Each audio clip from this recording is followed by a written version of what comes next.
Ja, jag ska se här vad det blir nu. Det blir någon filmning här. Ska se.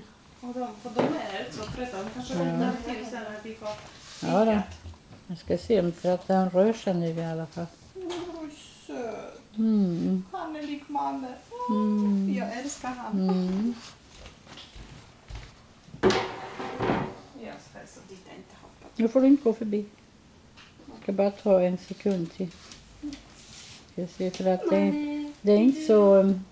Man kan inte ta så där väldigt mycket och så få in det för då blir det för stort. Okej.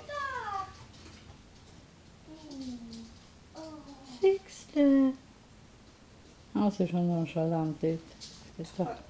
Ska ta han där i mitten. Om jag trycker där nu så blir det en bild på den.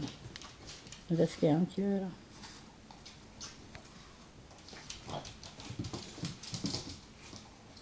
Vilken konstig kille.